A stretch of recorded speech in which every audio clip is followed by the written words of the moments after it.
जय जगन्नाथ सांग मैंने मु संतोष आपण मान स्वागत करुच्ची मो यूट्यूब चैनल ओडिया टेक संतोष को सांग मैंने आज ये वीडियो रे आपण जानिबा को पाइबे चाष जमी को किपरि घरवाड़ी करिवे। सांग मैंने चलंतु शिखिबा डेरी न करी आपण गूगल क्रोम ओपन करिकी सर्च करिवे ओडिशा रेवेन्यू service.nis.in तापरे पोर्टल टी ओपन हे जिवो।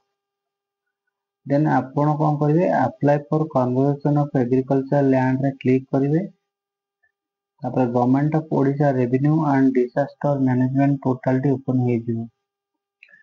देन आपण name email ID mobile number देकी गेट ओटीपी रे क्लिक करेंगे। तापर application for conversion to open page हो जिवो। तापर आपण कौन करेंगे नेम ऑफ आयर जगह रे निजर नाम लिखिबे डिटेल्स भरिवे। त्यापरे आपन फादर नेम लिखिबे। यदि आपन फीमेल होइताने तेबे आपनकर हस्बैंड नेम भी लिखि परिबे।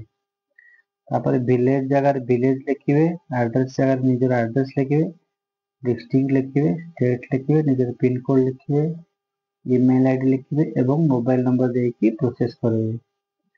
तापरे specific purpose for which the land will be utilised after conversion जगह रे जो ऑप्शन ता थिबो आपण सेठी घरवाड़ी लिखिबे।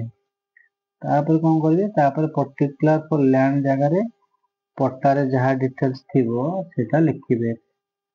जेमति कि डिस्ट्रिक्ट, तहसील, विलेज, खाता नंबर जहा लिखाई तो सेटा लिखिबे। तापर चूज प्लॉट जगह रे जो प्लॉट ता आपण घरवाड़ी करिवार थिबो से प्लॉट नंबर सिलेक्ट करो। जेमति सपोज गोटे लोकर 5टा प्लॉट अछि जोटा करियो चाहतो से प्लॉट ता सिलेक्ट करियो। तापर आपनकर लैंड टी जदि नेशनल हाईवे पाखा पाखी थिबो ताले आपन हेटी यस ऑप्शन करिवे नले नो ऑप्शन में क्लिक करिवे। तापर सिचुएशन ऑफ लैंड माने आपनका प्लॉट जो एरिया रो हिथबो ताको सिलेक्ट करिवे। तापर आपन को जो जहा देखा जाउची सेटा म्युनिसिपैलिटी अंडर रे अछि लिखिवे नले जे आपन रूरल एरिया अछि सेटा लिखिवे। मु जोटा करिची एटा म्युनिसिपैलिटी अंडर रे अछि सेतिबे मु एटा म्युनिसिपैलिटी कॉर्पोरेशन सिलेक्ट करिछि। जदि आपन को रूरल एरिया थिबो सेटा रूरल सिलेक्ट करिवे। जदि से प्लॉट रे आपन आगु रही आसु थेबे ताले दीटा ऑप्शन अछि गोटा अछि ऑलरेडी यूज करिवा पई गोट लिखा छै और न हले इंटेंट टू बी यूज लिखा छै। आपन ऑलरेडी यूज रे जदि रहउ थेबे ताले क्लिक करिवे न हले intent to be use select करिवे। और गोटे डेट ऑप्शन अछि फ्रॉम डेट में को डेट रहिया चाहनु सेटा सिलेक्ट करिवे। किछि भी डेट गोटे सिलेक्ट कर देबे 10 दिन 15 दिन आगु। तापर सोर्स ऑफ ओनरशिप से जो ऑप्शन ता अछि तापर आपन सेठी कोन करिवे हम एटा परचेज करछु से लोक रो जार करू हम सेटा से लोक परचेज करछु तो हम सेटा परचेज रा सिलेक्ट करि परिवे। मार्केट वैल्यू लैंड रो जा गवर्नमेंट प्राइस थिबो सेटा आपन देबे। तापर गोटे अछि do you want exception from payment of conversion fees रे चेक करिवे। जदि सेटा आपन स्टेट गवर्नमेंट पॉलिसी आसुथबो ताले आपन यस करिवे नले नो करिवे। देन टिक बॉक्स रे क्लिक करिवे।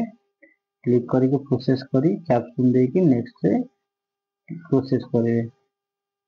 देन मेक पेमेंट रो ऑप्शन थिबो और मेक पेमेंट करिवे। आपन को रोड रिसीप्ट देखो से रिसीप्ट डाउनलोड कर दे। तापर मेक पेमेंट में आपन को 170 टका पेमेंट करिया पड़िबो। आपन को पई गेट पेमेंट गेटवे ऑप्शन ता ओपन हे जिवो। आपन यूपीआई क्यूआर कोड रे पेमेंट करिवे कारण बहुत जल्दी क्यूआर कोड पेमेंट सक्सेस हे जाउ। देन आपन डाउनलोड चालान रे क्लिक करी चालान सर्टिफिकेट डाउनलोड कर परिवे। देन प्रिंट एक्नॉलेजमेंट रे क्लिक करी एक्नॉलेजमेंट डाउनलोड करिवे। तापर सही पेपर नै तहसील ऑफिस से आपन नै वेरीफाई करि परिवे। नाउ जा डॉक्यूमेंट तहसील वाला आपन कहि देबो जा लागो सेटा नेक जिवि वेरीफाई करिवे। होला पर या आपनकर घरवाटा कास्टमदा घरवाड़ी रे रजिस्टर हे जो। तो संगमान यात्रा संपूर्ण प्रोसेस यदि वीडियो टी भलो लागितो आपन को किछि इन्फॉर्मेटिव लागितो ताले कमेंट करिवे, वीडियो को लाइक करिवे, चैनल को सब्सक्राइब करी बेल आइकन ऑन करिवे। एक लेटेस्ट इन्फॉर्मेशन वीडियो टी आपन तुरंत देखि परिवे। हां यदि कोनोसी टॉपिक रे वीडियो देखिबा को चाहउछन कमेंट रे जणाइबे मु आनिबा को चेष्टा करिबे। बहुत ही नमस्कार।